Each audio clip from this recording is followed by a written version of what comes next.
So, hello and namaste. This is Sekhar, and I welcome you all in my this channel. And today I'm going to start the new playlist, and that will be totally based on soil mechanics and the foundation engineering itself, and it will be helpful for those candidates as like me, whosoever are preparing for the government exam, like for the officer level, I would say. And yeah, this is the first lecture, and in the first lecture, I'm just focusing on some of the basics of the soil uh, mechanics and the foundation engineering, where we'll be covering some of the multiple some of the questions which could be beneficial or can be asked in the MCQs. Yeah, so without any further delay, let's get dive into this. So the first question is, uh, who is the father of soil mechanics, right? Okay, so the answer for the same is, or it can be stated in the another way, like who coined the soil mechanics for the very first time. Then its answer will be Dr. Carl Tergazi. So this person is called the father of the soil mechanics. So the next question could be the process. So what is the process of formation of soil,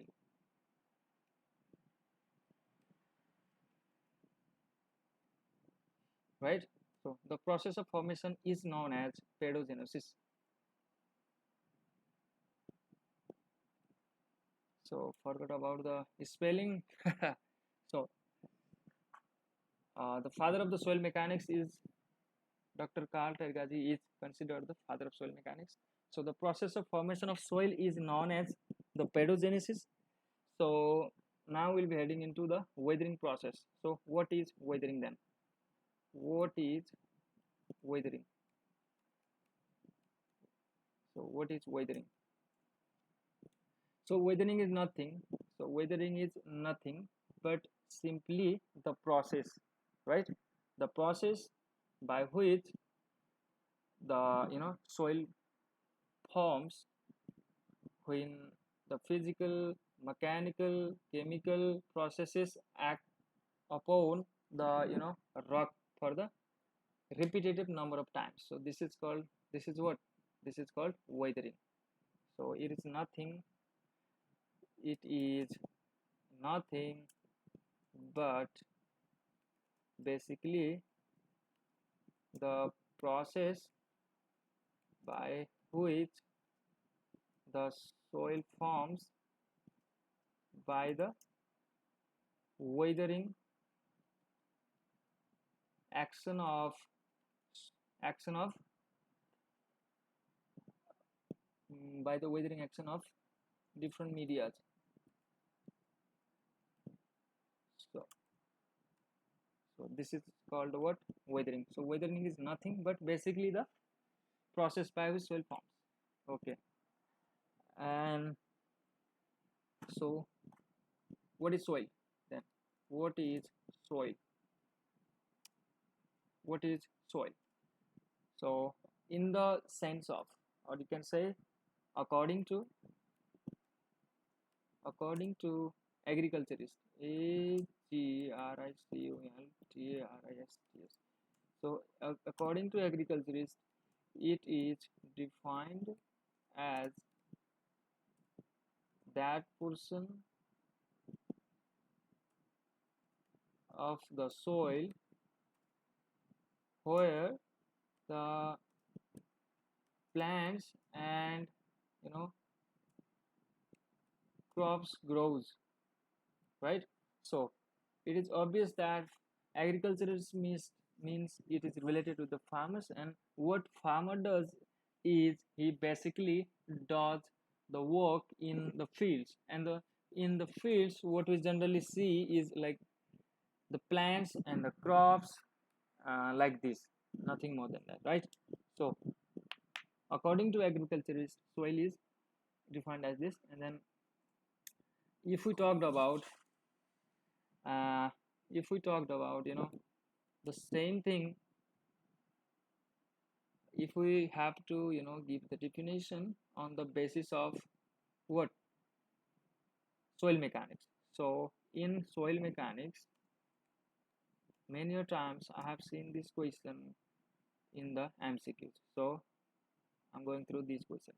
All the questions are very much important, and nothing is from the outside of the syllabus. Okay, so please try to go from every topic, right? So in soil mechanics, soil is defined as the unconsolidated unconsolidated material. Unconsolidated material means what? So unconsolidated material is nothing but, in the general sense, what happens is the soil is a three-phase system, right? Three-phase system means what? The soil is composed of one, the solid, the soil itself, then it has the another two components, that is either water or the soil or both, right? So in this way we can say the soil is a three-phase system. So unconsolidated material means what? Unconsolidated material means nothing but just the condition where the water from the soil particles, water from the interconnecting voids of the soil has not been expelled out, right? So it is not unconsolidated. So water has not come out of that. So if water has come out of that, then it is called consolidation, right? So that is the concept out here. So in soil mechanics, soil is defined as the unconsolidated material composed of अथवा containing भन्ने है त, unconsolidated material containing the solid particles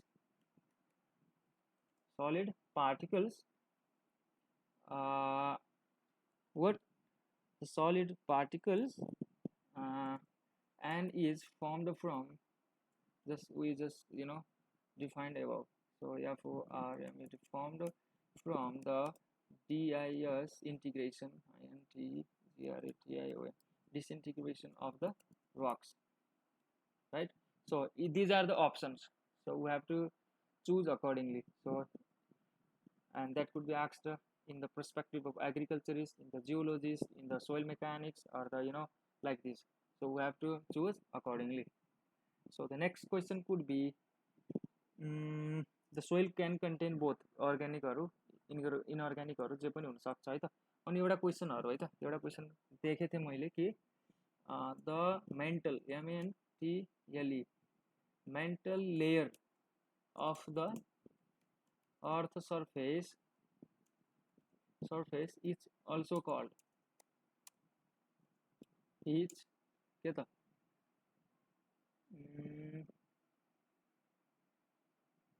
is के त earth surface is called, just ignore the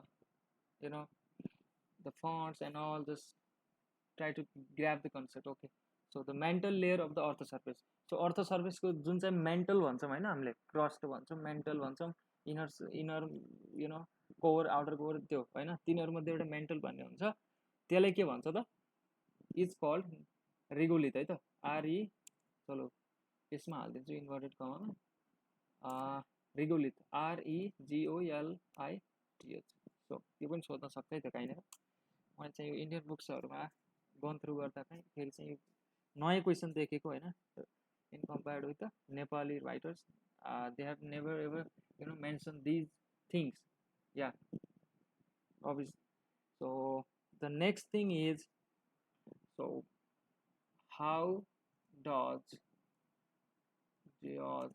soil forms? How does soil forms? So there are two ways है त, there are two ways है त. अब एउटा के हो त, अब एउटा वे भनेको चाहिँ हाम्रो के त, अब एउटा वे भनेको चाहिँ हाम्रो रेजिडुअल भन्छ, रेजिडुअल सोइल अथवा यसको अर्को नाम पनि छ है त एउटा, यसलाई रेजिडुअल पनि भन्छ, अर्को चाहिँ यसलाई के भन्थ्यो, सेडेन्ट्री भन्थ्यो है त, एउटा रेजिडुअल सोइल भन्छ, रेजिडुअल सोइलकै अर्को नाम हो सेडेन्ट्री, SEDENTRY, सेडेन्ट्री सोइल है त। अब यो भन्ने चाहिँ के हो त भन्ने कुरा छ, इट इज नथिङ हैन, it is nothing but the soil which remains at the place where it forms, और जुन आमाको काखबाट जन्म लियो त्यहीँनिर बस्छ भन्ने कुरा हो क्या, ठिक छ, त्यो कहीँ यताउति जाँदैन। सो रेजिडुअल सोइल अथवा सेडेन्ट्री सोइल भनेको चाहिँ के हो त भन्दा त्यो सोइल हो जुन चाहिँ जहाँनिर फर्म हुन्छ, जहाँनिर डिसेन्टिग्रेट हुन्छ रक, त्यहीँनिर बसिराख्नेलाई के भन्छ त भन्दा रेजिडुअल सोइल। र अर्को छ हामीसँग रेजिडुअल भनिसकेपछि अर्को के होला त, पक्कै अर्को ठाउँमा जाने होला, अर्को ठाउँमा जानुलाई अङ्ग्रेजीमा भन्छ ट्रान्सपोर्टेड है त, transported soil. So it is nothing but the soil forms when when the के भन्ने भने it is nothing but the soil हैन, soil which forms when it has been carried away by different medias हैन, from different medias, it has been carried away by different medias from the place of its disintegration। यस्तै होला नि हैन, transported भनेको चाहिँ जहाँनिर त्यसको जन्म भएको त्यहाँनिर ऊ हुँदैन अब, ठिक छ हो त, त्यहाँनिर नहुनलाई के भन्छ त, पक्कै पनि त्यहाँ के भइरहेछ त, अब नयाँ कुरा भइरहेछ है त, त्यसलाई चाहिँ नयाँ सोइल भन्छ। अब अर्को छ अब फर्मेसन अफ सोइलहरू छ हैन। अब यो त के भयो त भन्दा हाउ डज सोइल फर्म्स भयो, दुईवटा तरिका हुन्छ, के अरे हाउ डज सोइल फर्म्स भन्दा पनि how does soil transports, TRANSPORTS transports, how does soil transports है त, सोइल कसरी ट्रान्सपोर्ट गर्छ भन्दा दुईवटा तरिकाले, एउटा ट्रान्सपोर्टेड भएर यता उतै रहेर है त। अब अर्को एउटा छ हाम्रो यसमा चाहिँ कसरी के पढ्ने भनेपछि चाहिँ हाउ इज सोइल फर्म्ड, ठिक छ, सोइल चाहिँ कसरी फर्म हुन्छ है त, त्यो चाहिँ सोइल कसरी चाहिँ बन्छ हैन, सोइल फर्मेसन। र त्यही भनेको चाहिँ अब फर्मेसन अफ सोइल्समा यो पनि छ है त। So how is soil formed, त्यो चाहिँ कसरी चाहिँ उता जान्छ भन्ने कुरा भयो, ट्रान्सपोर्ट हुन्छ भन्ने कुरा भयो, अथवा त्यहीँनिर रहन्छ, यो चाहिँ सोइल ट्रान्सपोर्ट कसरी हुन्छ त, के अरे फर्म कसरी हुन्छ। So soil is transport in two वेजहरू है त, it is formed formed by, के भइरहेछ मलाई थाहा छैन है, तल माथि पछि हेर्नु पर्ला, okay just forget this. How is soil formed भन्छ हैन, इट इज फर्म्ड के त बाई, अथवा it is formed by, okay it is formed by two वेजहरू है त,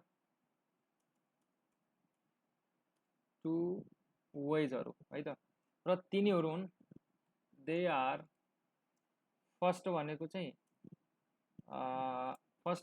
हाम्रो के हो त, फिजिकल डिसेन्टिग्रेसन हैन, SICL फिजिकल DISINT, ओके ल सर्ट फर्ममा लेखेँ है त, फिजिकल डिसेन्टिग्रेसन। अर्को भनेको चाहिँ MICL केमिकल DISINT, ओके ल है त सर्ट फर्ममा एब्रिभिएटमा लेखौँ। अब फिजिकल डिसेन्टिग्रेसन भित्र के आउन सक्छ है त, अब फिजिकल भन्ने बित्तिकै भौतिक रूप means those we can touch and feel right. So physical disintegration could take place by the certain एजेन्सिजहरू सच एज के त हावापानी भन्छौँ होइन, हावा भनेपछि विन्डहरू, वाटरहरू, ठिक छ, विन्ड हुनसक्छ, वाटर हुनसक्छ, वाटर भन्ने बित्तिकै हिम नदी पनि हुन सक्छन् हैन, अनि रुट्सहरू हुनसक्छ है त, रुट्स अफ द प्लान्ट्स हैन, plants plants ठिक छ so roots of the plants penetrating penetrating through the rocks rock masses है र ल एउटा यो प्रोसेस के हुन सक्छ त विन्ड हुन सक्छ वाटर हुन सक्छ ग्लेसियर हुन सक्छ रुट्स अफ द प्लान्ट्सहरु हुन सक्छ हैन पेनिट्रेटिङ थ्रु द रक मासेसहरु अर्को कुरा भनेको टेम्परेचर पनि हुन्छ है त PERATURE कस्तो हुन्छ भने गई हैन इन द समर ठीक छ समरहरुमा के हुन्छ एकदमै तातेर गल्छ भने राति चिसो हुँदा के हुन्छ कन्ट्याक्ट हुन खोज्छ र त्यो processor if that process persists for the longer time or you can say like for the millions of years then obviously at the end what we're gonna be getting so nothing but the soil है त ल physical disintegration कसरी हुन्छ भन्ने कुराहरु चाहिँ यो एजेन्सीजहरुबाट हुन्छ अब केमिकल भन्ने बित्तिकै केमिकल्सहरु केही त केमिकल होला है त अब के प्रोसेसेस छ हेरौँ है त पहिलो त ल अब हामीले माथि के भन्यौं पानी भन्यौं हैन पानी भनेको चाहिँ के हुन्छ अक्सिडेसन भन्ने अलिकति लिंक गरेर पढ्ने है त अब कसरी हुन्छ मलाई चाहिँ पानी भन्दा अक्सिडेसन भएको जस्तो लाग्छ है त त्यसरी याद गरेको अक्सिडेसन OXIDATION अक्सिडेसन हैन अक्सिडेसन पछि O भन्छ हैन ओ माय गॉड यो पो हो हैन O भन्दाखेरिमा O बाट अक्सिजन H बाट हाइड्रोलाइसिस HYDROLYSIS हाइड्रोलाइसिस हुन सक्छ HYDRATION ठीक छ हाइड्रेसन हुन सक्छ हैन अनि अक्सिडेसन भइसकेपछि H पनि आइसक्यो अब मेरो नाम चन्द्र चन्द्र भनेपछि CH H बाट आइसक्यो भने अब C बाट पनि आउला केही CARBONATION हैन कार्बोनेसन पनि आउ C बाट कार्बोनेसन चन्द्रको C बाट कार्बोनेसन भने H बाट हाइड्रोलाइसिस हाइड्रेसनहरु अक्सिडेसनहरु र के छ LEACHING लिचिङ प्रोसेस छ है त यी कुराहरु छ अब यिनीहरुको बारेमा विस्तृतमा भन्ने जरुरत छैन होला हैन ठीक छ अब विन्डको कुरा त्यही हो हैन if you talk about the wind then what happens is when the wind you know speeds अथवा कम्स इन अ speed अथवा greater velocity then what generally happens is it sweeps away all the materials that come in its comes in its way so at the time what generally happens is if some of the rock if the fast moving uh, wind strikes the rock in front of it then what could happen obviously when it will strike at the greater velocity the rock will some of the discomforts or you can say some of the destructions could be seen in that soil and this is not the process that happens for the single time right so this process will happen for the millions of times right so on the millions so as long as the this process persists then the chances of the disintegration of rock is high right the chances is high for the disintegration of rock and by the time that will change into coarser and the fine particles that's what we are talking here okay so है त विन्डको त्यही भयो वाटरको पनि त्यही हो ठुलठुलो छालहरु आउँदा ढुङ्गामा बारम्बार ठोकिदा हैन ढुङ्गा फुट्छ त्यसबाट चाहिँ मिलियन्स अफ इयर्समा त्यस्तो हुन्छ ग्लेसियर पनि त्यही हो रुट्स अफ द प्लान्ट्स भनेको त अब भन्नै परेन जराहरु गएर टुटिरा हुन्छ त्यो कुराहरु अब केमिकल डिसइन्टिग्रेसनमा चाहिँ अक्सिडेसन भइराछ अक्सिडेसन भनेको के रे नेचरमा भएको कार्बन डाइअक्साइड हैन के हुन्छ त पानीमा भएको केही केमिकल्सहरुसँग कम्बाइन भएर के बनिन्छ त कार्बोनिक एसिडहरु गर्दिन्छ हाइड्रोलाइसिस भनेको हामीलाई थाहा छ हैन H+ र OH- आयन छुट्टिनु हो र पानीमा अलरेडी के भइराछ त केही न केही मिनरलहरु छ के तिनीहरुसँग कम्पोजिसन भएर के भइन्छ त त्यो हाइड्रोलाइसिस भन्ने प्रोसेस भएर केही केमिकल्सहरु अझै पनि केही केमिकल प्रोसेसहरु भएर त्यहाँ हिट प्रोड्युस होला या प्रेसर होला केही विभिन्न कुराहरु होला त्यसरी पनि सोइल भएको हुन्छ हाइड्रेसन भने त्यही भयो कार्बोनेसन भने त्यही भयो है त ओके लिचिङ भने त्यही भयो ओके सरी है त अक्सिडेसनको भनेको चाहिँ कार्बोनेसनको प्रोसेसलाई चाहिँ म अक्सिडेसनमा डिफाइन गर्दै ओके सो लिचिङ भने चाहिँ नयाँ कुरा छ नि त यहाँनिर लिचिङ भने चाहिँ के हो भने कुनै सलिड मटेरियल्स छ भने त्यसबाट चाहिँ हामीले चाहिएको चिजहरु एक्सट्र्याक्ट गरिरहेछ भने त्यसलाई लिचिङ भन्छ र अर्को कुरा मैले क्वेशनमा के देखेको छु भने फिजिकल डिसइन्टिग्रेसनबाट हुने ठीक छ soils we can get from the physical DISINTGRATION है त ल के त soils we can get from the physical disintegration is के त कोहेजनलेस सोइल है त एसइएसआइओएन एलइएसएस सोइल एउटैमै लेखिन्छ है त यो अहिले अलग अलग भएको छ कोहेजनलेस सोइलहरू जस्तो लाइक अब कोहेजनलेस सोइलहरूको इक्जाम्पल हामीलाई थाहा छ स्यान्डबाट सुरु हुन्छ होइन के अरे स्यान्ड भयो अनि जिआरएभिएल ग्राभल भयो अनि सिओबिबिएलइएस कबल्सहरू भयो अनि बोल्डर्सहरू ठिक छ अब कसरी याद गर्ने यी तरिकाहरू चाहिँ भन्ने छ है त फर्दर डेजहरूमा सो फिजिकल डिसइन्टिग्रेसन भन्यो भने भौतिक रूपले ठिक छ केमिकल र भौतिक रूप भन्छ केमिकल भनेको सूक्ष्म हुन्छ होइन भौतिक भनेको कहिले पनि सूक्ष्म हुन सक्दैन क्या होइन अलिक ठुलै पार्टिकल भइरहेको छ त्यही भएर फिजिकलबाट हुने भनेको के हुन्छ त कोइजनलेस पार्टिकल्सहरू कोइजनलेस सोइल्सहरू अथवा कोइजनलेस भन्ने बित्तिकै कोर्सर पार्टिकल्सहरूलाई नै के भन्छ मोटामोटी रूपमा होइन थम रुलको हिसाबमा लियौँ कोइजनलेस सोइल भनेको के हो त कोर्सर पार्टिकल्सहरू हो कोर्सर भनेको अलिक ठुलो खाले हुन्छ होइन जसको साइज चाहिँ 4.75 mm भन्दा ठुलो होस् ठिक छ उसर त 0.06 mm भन्दा बढी र चाहिँ 4.75 mm सम्मको साइज भन्दा यसबाट लाइज गर्छ होइन कोर्सन एग्रिगेट्सहरू कोर्स पार्टिकल्सहरू त्यसरी जाने ठिक छ ल मेन कुरा चाहिँ फिजिकल डिसइन्टिग्रेसनबाट पाउने भनेको हामीले के हो त कोइजनलेस सोइल्सहरू हो भने केमिकलबाट के पाउँला त अब इक्जाम्पल्सहरू पनि भनिदिइसकेँ है त मैले अब जस्तो अब केमिकलबाट के पाउँला उताबाट कोइजनलेस भयो यता पक्कै पनि के त कोहेजिभ सोइल्सहरू एससिएसआइभी कोहेजिभ सोइल अनि कोहेजिभ सोइलको हामीलाई इक्जाम्पलहरू थाहा छ जस्तो सिल्टहरू भयो होइन सिल्ट भयो अनि किले भनेको चाहिँ जसको साइज 2 माइक्रोनभन्दा कम छ सिल्टो भनेको चाहिँ 2 माइक्रोनभन्दा बढी तर 6 माइक्रोनभन्दा कम ठिक छ 0.06 mm भन्दा चाहिँ कम ठिक छ ओके सो यो कुराहरू भयो ल है त यो चाहिँ प्रोसेसेस पनि भनिदियौँ होइन त हामीले ल सोइल कसरी फर्म भइरहेछ के भइरहेछ होइन त ल सबै भनिदियौँ अब त्यसपछि चाहिँ अब लास्ट टपिक छ होइन धेरै लामो पनि नबनाऊँ भिडियो ठिक छ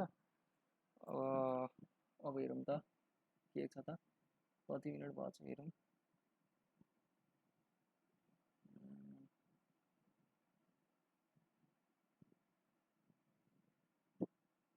ओके कति भएको छ 22 मिनट भइसक्यो रहेछ ल छिटो सकाइदिउँ है त आजको यो सेसनहरू अब के छ त भन्दा एउटा टोटली नयाँ टपिक छ होइन ल है त अब एउटा के छ भनेपछि ट्रान्सपोर्टेसन अफ सोइल है त TRANSPORTATION ट्रान्सपोर्टेसन अफ सोइल है त ल ट्रान्सपोर्टेसन अफ सोइल के कारणले हुनसक्छ है त ल हेर अब ट्रान्सपोर्टेसन अफ सोइल चाहिँ केले हुनसक्छ अब ट्रान्सपोर्टेसन अफ सोइल भनेको एउटा ठाउँबाट अर्को ठाउँमा अब मान्छे त होइन कि ट्रकमा हाल्ला अथवा पानी ट्याङ्कीमा हालेर घैटामा हालेर लग्ला होइन नेचरमा कसरी हुन्छ त नेचरमा हुने भनेको एउटा हावाले हो होइन विन्डले हो अर्को भनेको पानीले हो होइन हावा पानी आइसकेपछि अब ग्लेसियर पनि हुन्छ CIER होइन अब यी जम्मै कुराहरू विन्डबाट होस् कि वाटरबाट होस् कि ग्लेसियरबाट होस् यी चिजहरू के हुन्छ पानीभन्दा झर्ना सोच्ने क्या झर्नाबाट कहाँबाट आउँछ पानी झर्ना माथिबाट तल आइरहेको हुन्छ होइन तल आउँछ भने के को एक्सनमा आउँछ अभियसली ग्राभिटेसनल BITATIONAL ग्राभिटेसनल फोर्सहरू है त ल अनि यो कुराहरू छ अब विन्ड हेरौँ है त अब विन्डले यसमा हामीले बेसिकली सोध्ने भने के हो भने विन्ड डिपोजिटेड SITD डिपोजिटेड सोइललाई के भन्छ भनेर सोध्ने हो ठिक छ खासमा विन्ड डिपोजिटेड भएको चाहिँ विन्डले गर्दा डिपोजिट हुनेलाई चाहिँ त्यो होइन डिपोजिटिङ मटेरियललाई चाहिँ हामीले एउलाइन डिपोजिट भन्छौँ ठिक छ एउलाइन डिपोजिट भन्छौँ होइन अनि यसको इक्जाम्पल चाहिँ के हो त भनेर कसैले सोधिदियो भने के भन्ने त इक्जाम्पल चाहिँ यसको के हो त भन्दा लोइस भन्छ है त लोइस भन्छ ओके सो अब वाटर छ ठिक छ हामीले याद गर्ने भने विन्ड डिपोजिटेड सोइललाई के भन्छ भनेर हो लोइस कहीँनिर लोइस हुन्छ कहीँनिर एउलाइन हुन्छ भने चाहिँ एउलाइन डिपोजिट हो त्यसको इक्जाम्पल भनेको लोइस हो है त लोइस चाहिँ छुट्टै होइन लोइस चाहिँ it came inside aeolian deposit right so what is the soil that is deposited by water ठीक छ वाटर डिइपिओएसआइटी डिपोजिटेड सोइल भनेको चाहिँ के हो त भन्यो भने कसैले के भन्दैन त वाटर भन्यो भने एलुभियल एएलएलयु भिआइएल। अब हेरौँ है त हामीले कसरी याद गर्ने भने उर्वरा शक्ति केले बढाउँछ भाइ कुनै पनि क्रप्सहरूको उर्वरा शक्ति कसले बढाउँछ ठिक छ अर्वरा शक्ति भन्ने के उर्वरा भन्दा पनि उर्वरालाई अर्वेरा ठिक छ अर्वेरा शक्ति केले बढाउँछ भन्दा पानीले त अर्वेरा भन्ने बित्तिकै एलुभियल सोच्ने के ठिक छ वाटर डिपोजिटेड सोइल भन्दा के बुझ्ने भने पानी भनेको के बुझ्ने पानीले अर्वरा शक्ति बढाउँछ अर्वरा भन्ने बित्तिकै ए फर अर्वरा ए फर एलुभियल सोइल है त के रहेछ त एलुभियल सोइललाई चाहिँ हामीले के भन्छौँ त वाटर डिपोजिटेड सोइल भन्दो रहेछौँ। अनि यसैभित्र है त यसैभित्र एउटा मैले के क्वेसन देखेको छु भने लेकको होइन soil डिइपिओएसआइटी deposited at the बिइएनइएटिएच beneath होइन बिनिथ अफ द ठिक छ लेक्सहरू ठिक छ ल लेकको मुनि भएको सोइललाई चाहिँ के भन्छौँ भन्ने कुरा थियो। यसको एन्सर चाहिँ हुन्छ ल्याक्विस्ट्राइन त एल फर लेक होइन L for ल्याक्विस्ट्राइन एलएससियुएसटिआरआइएनई I don't know है त मिनिङ के अरे यसको के अरे स्पेलिङ के हुन्छ थाहा छैन त्यही भएर एलबाट चाहिँ लेक आउँछ एलबाट ल्याक्विस्ट्राइन आउँछ है त ठिक छ ल यति गऱ्यो भने वाटर डिपोजिटेड सोइललाई के भन्दो रहेछ एलुभियल। अब ग्लेसियरको कुरा छ ग्लेसियरले के गर्ला त अब पक्कै पनि ग्लेटिएटेड वाटर होला जिएलएसिआइएटिइडी ग्लेसिएटेड वाटर होला होइन पक्कै पनि ग्लेसियरले ग्लेटिएटेड जस्तो लेकले ल्याक्विस्ट्राइन जस्तो है त ओके ग्लेसिएटेड वाटर जस्तो इक्जाम्पल के हुन्छ त इक्जाम्पल भनेको ड्रिफ्ट डिआरआइएफटी धेरै क्वेसनहरूमा ड्रिफ्ट मात्रै लेखा देखेको छु माथिको जस्तो विन्डोको केसमा लोइस मात्रै लेखे देखेको छु होइन यो चाहिँ जनरली पुरै पढ्दैन के ताकि क्वेसन नछुटोस्। अब ए लाइन डिपोजिट भन्यो भने विन्डो हो त्यसको इक्जाम्पल दिएको हुन्छ कहीँनिर लोइस त्यसलाई वाटर विन्डो भन्दैन है त त्यसै गरी ग्लेसियरमा चाहिँ त्यही हो ग्लेसियरले डिपोजिटेड गरेको सोइललाई के भन्छ भनेपछि ग्लेसिएटेड वाटर भन्ने कहीँनिर इक्जाम्पल दिइदिएको हुन्छ अप्सनमा त्यसलाई चाहिँ ड्रिफ्ट अप्सन हो है त त्यसको एन्सर ओके। सो अब ग्राभिटेसनल फोर्स भन्छ है त अब ग्राभिटेसनल फोर्सको बारेमा हामी यसरी पढ्छौँ है त अब ग्राभिटेसनल फोर्सको बारेमा चाहिँ हामी यसरी पढ्छौँ है त कसरी पढ्छौँ त अब ग्राभिटेसनल भन्ने बित्तिकै के बुझ्ने भने ग्राभिटी भने कहाँ हुन्छ तल लाग्छ होइन जहिले पनि तल लाग्छ। अब यसको अप्सन यसको एन्सर मलाई थाहा छ होइन त्यही भएर म चाहिँ त्यही अनुसारले ट्रिक लाउन सक्छु है त। अब ग्राभिटेसनल फोर्सको चाहिँ सोइल पिओएसआई डिपोजिटेड बाई लामो नलेखौँ दिस फोर्स ठिक छ एफओआरसी ल है त। अब हेरौँ soil deposited by this force gravitational फोर्सको कारणले डिपोजिट भएको सोइललाई के भन्ने भने टेलस भन्ने ठिक छ टिएएलयुएस। अब कसरी याद गर्ने त कसरी याद गर्ने भने ग्राभिटी तल तान्छ होइन तलबाट ट्यालस आयो यसरी पनि याद गर्न सक्यो। अर्को तरिका भनेको ग्राभिटीले जहिले पनि तालै तान्छ है त। अब सोच्ने कि ट्यालसलाई अग्लो मान्छे छैन ठिक छ टल मान्छे छ सोच्ने टल मान्छे त्यसलाई चाहिँ तल ल्याउनु छ त्यो चाहिँ पहाडको टुप्पोमा छ त्यसलाई चाहिँ तल ल्याउनु छ भने त्यसलाई हुर्काइदिने अब माथिबाट तल हुर्काइदिने ठिक छ टल मान्छेलाई तल ल्याउनु छ भने हुर्काइदिने ठिक छ हुर्काउनु भनेको के को एक्सनमा आउने हो त ग्राभिटीको त्यही भएर ग्राभिटेसनल फोर्स भन्ने सकियो है त ल। अनि त्यही हो अब ग्लेसियरहरूको चाहिँ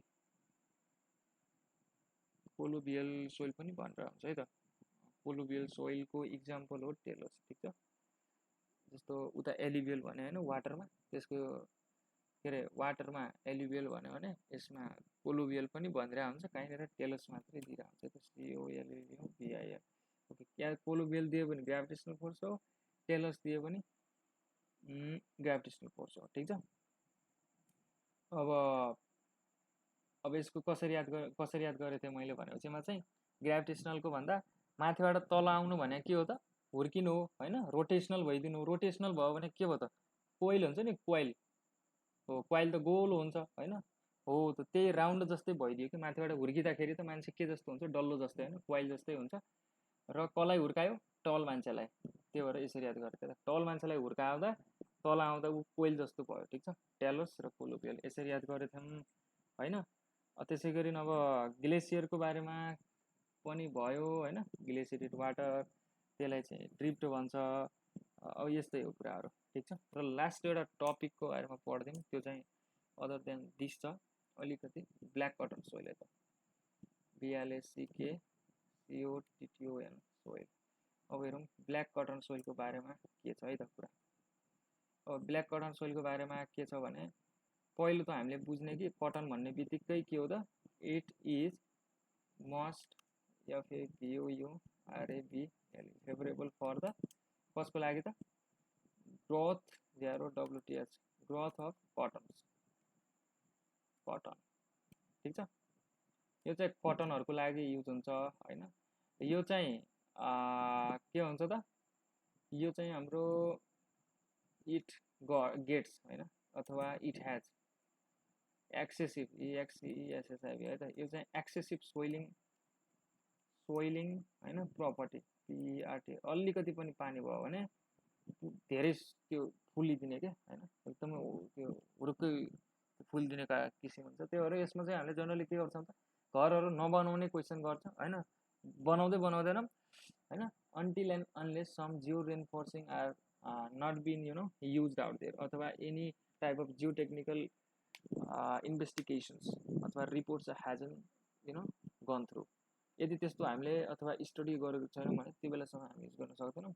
ब्ल्याक कटन सोइल भनेको चाहिँ एउटा एक्सेसिभ सोइलिङ प्रपर्टी हैन, यसको प्रपर्टीहरू भने एउटा एक्सेसिभ सोइलिङ हुन्छ, लेस प्लास्टिसिटी PLASTICITY। अब प्लास्टिसिटी भने के हो हेरौँला हैन, लेस प्लास्टिसिटी, मोर सोइलिङ, अनि लेस कोहेजिभ, अनि त्यसै गरी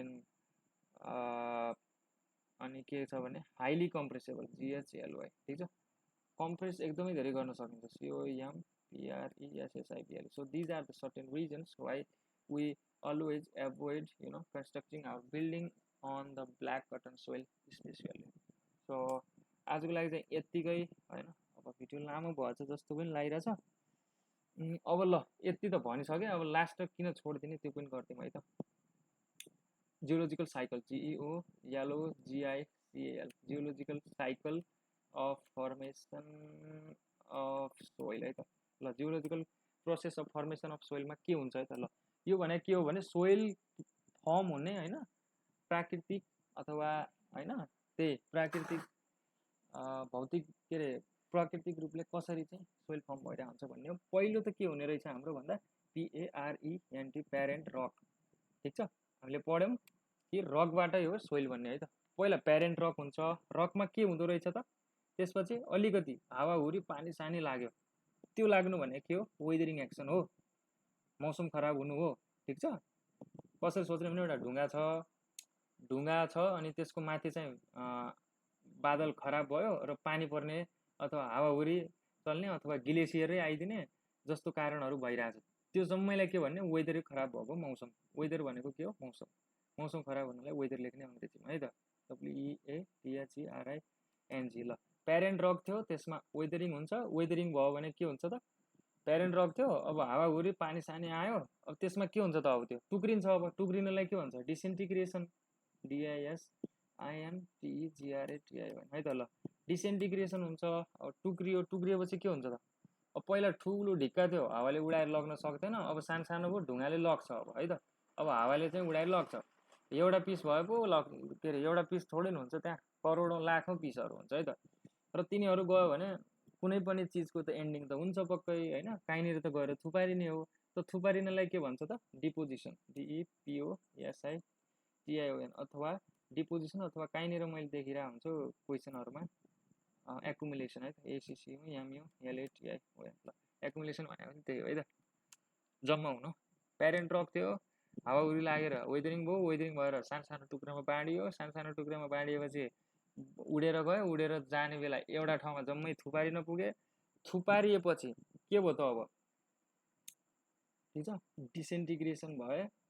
डिसेन्टिग्रेसन भइसकेपछि यहाँनिर ट्रान्सपोर्टेसन होला है त, TRANSPORT, किनकि ट्रान्सपोर्ट नगरी भन्न चाहिँ ट्रान्सपोर्ट भने तर लेख्न चाहिँ लेख्न है त। डिसेन्टिग्रेसन भयो, सानो सानो टुक्रा भयो र अब तिनीहरूलाई उडाएर लग्छ, त्यो भने ट्रान्सपोर्ट भयो। ठिक छ, तिनीहरू चाहिँ अब डिपोजिसन भइसक्यो। अब डिपोजिसन भयो भने के हुन्छ त, अब वेदरिङ हैन। त्यसपछि लास्टमा चाहिँ के हुन्छ, अपहिबल UPHEABL। अब पुरै चट्टा भन्छ हैन, चट्टा लाग्छ त्यसको, त्यसलाई भन्छ के अरे उल्टा हाम्रो हिउँ किसिमको। ठिक छ, लाइक प्याराबोलिक टाइपको तर उल्टा हुनुपर्छ, इन्भर्टेड है त, तल फेस भएको हुन्छ। त्यसलाई यही हो जियोलोजिकल साइकल। यो क्वेसनहरू पनि धेरै देखेको छु मैले। सो अब थ्याङ्क यू है त। अब अर्को सेसनमा फेरि भेट्नेछौँ।